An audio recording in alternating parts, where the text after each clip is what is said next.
aquele que vem falar para nós daquilo que é nosso, que ele cuide do que é dele. Essa é a mentalidade. Senhores, esses últimos 3 minutos, eles, se ouvidos de coração, se ouvidos por um amor ágape, despretensioso, se ouvidos a sós quero dizer, desprovido das coisas do mundo, desprovido da arrogância, da soberba, da omissão, da mentira. Quem escutar isso com um coração limpo, desprovido das doenças humanas, e aí eu falo doenças da alma, no sentido mais profundo que podemos ir na alma, a pessoa nasce de novo. Porque se ela não vê o quanto que ela é soberba, orgulhosa, tudo eu quero, eu não quero, eu isso, eu não aquilo, a pessoa não consegue, o nível de arrogância dela vai aumentando, aumentando, aumentando, e esse nível de arrogância leva ela a ficar cega. É o que eu tenho visto. É muito triste. Porque eu vejo uma cegueira no arrogante. Aí ele fala, fala, fala, fala, acusa, fala, é soberbo, eu quero, não quero, não gosto e tal. Faz tudo o que o ego quer que faça. É um ego contaminado. Não tem nada a ver com Cristo. Cristo nada fazia para ele, ele fazia para o outro. Ele deu a vida para o outro. E quem não é nascido em Cristo quer tudo para ele, hedonista, egocêntrico, carnal, ele está andando, pensando, tudo para ele. E se você quebrar esse paradigma, aí você nasce de novo. Mas vamos escutar quem sabe mais. Tá? Quando não há a mente de Cristo. Então, de novo, a cruz pela palavra, a cruz pela providência, o trabalhar do Espírito Santo, moldando-nos para que a mente de Cristo seja verdadeira em nós e nós aprendamos a cuidar não apenas uns dos outros, mas cuidarmos dos interesses uns dos outros. Tá Isso vai vendo? ver. Cuidar do interesse do outro. Tem pessoas que andam só pensando no seu interesse.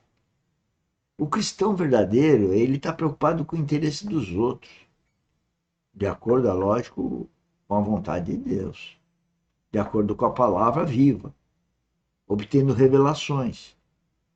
Agora, quem é soberbo, ele se relaciona para tirar algum proveito para ele, vendo ele como centro, e o outro é sempre o errado, o acusado, o negligente, o descuidado.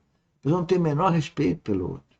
E ela não percebe, a coisa vai aumentando dentro do coração dela, do ego dela, que ela não consegue mais.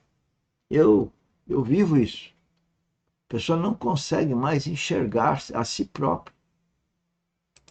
Verdade na igreja. Nós sabemos que o mundo não tem nem noção do que isso significa. Só a igreja. Né? Agora, amados irmãos, se nós não pudermos, com a ajuda do Senhor e com a nossa resposta, as duas coisas, se nós não pudermos avançar para isso que o Senhor requer de nós, que tipo de testemunho nós temos para dar? Nenhum. Nada. Zero. Não temos impacto, influência sobre o mundo. Porque viver sem esse padrão, o mundo já vive. Né? Então, que o Senhor nos ajude para que sejamos introduzidos nele em realidade espiritual.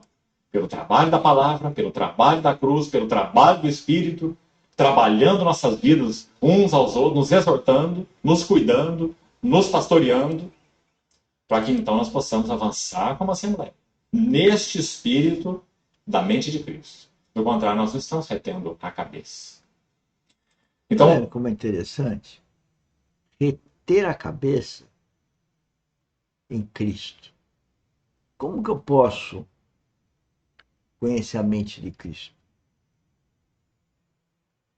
Primeiro eu tenho que ter um amor ágape. focar em Cristo. Onde que eu foco em Cristo? Naquela cruz, na vida dele.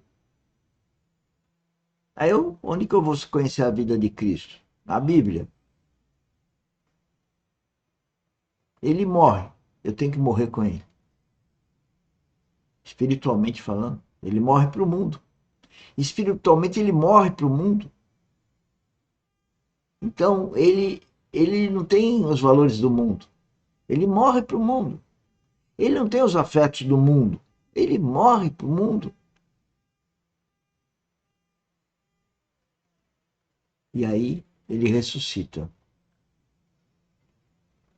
Ele ressuscita para ter uma vida de homem glorificado. E nos dá a oportunidade de morrer com ele e nascer com ele.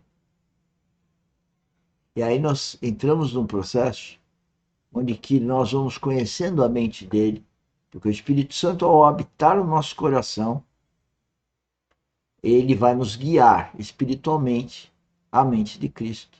Ao transformar a mente de Cristo, eu abandono as coisas do mundo, os afetos do mundo. Não quer dizer que eu não vou amar meu cônjuge, não vou amar meus filhos, não vou amar meu negócio, meu trabalho. Vou, mas dirigido pelo amor de Cristo. Ele é o cabeça. E dirigido pelo Espírito Santo, que é meu guia e consolador. Não é da minha vontade, não é para o meu deleite, mas é para servir o outro, é para servir o cônjuge, é para servir os meus filhos, é para servir nos negócios, servir aos outros. Por isso que o nosso trabalho da academia é para servir aos outros. Nós fomentamos o empreendedorismo geotécnico cristão verdadeiro e produtivista, para servir aos outros. Temos 35 anos de experiência para servir aos outros e gratuitamente ainda no que tange a termos todo dia um workshop para servir ao outro gratuitamente dentro do talento que Deus nos colocou, onde se no nível vertical, horizontal, é ser engenheiro civil geotécnico. Você pode ser contador, você pode ser médico, você pode ser dentista, qualquer um pode ser, fomentar o empreendedorismo, cristão verdadeiro e produtivista. Produtivista é porque ganha pelo produto. Mas o mundo não quer.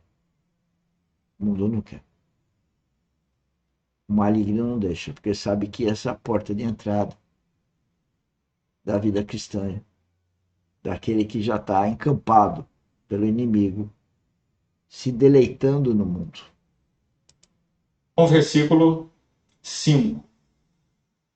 O que acontece nesse capítulo 2 é o seguinte: tem 3 preciosíssimos exemplos citados nesse capítulo a respeito dessa mente. O primeiro é o próprio Cristo, a mente que houve nele. Então, a vida do Senhor Jesus, desde a sua encarnação até a sua exaltação. Olha os polos. Você já pensou nisso? Num texto tão curtinho, 5 a 11, está descrita toda a história do Verbo Redentor. Desde a sua pré-encarnação, desde a sua eternidade em Deus, subsistindo em forma de Deus, porque é isso que ele é. Desde o seu lugar no Deus triuno, na Trindade, como o Logos, o Verbo, até a sua encarnação, a sua morte, a sua ressurreição, sua ascensão e a sua entronização. Porque o texto termina: Deus o exaltou soberanamente. Ele deu um nome que está acima de todo nome. Você vê o tamanho dessa jornada? Descrita concisamente nesses versículos. Desde o Verbo eterno até a entronização do Deus homem. Antes só Verbo, só Deus, Filho de Deus. Mas agora do lado de cá, homem. Deus homem. Verbo encarnado.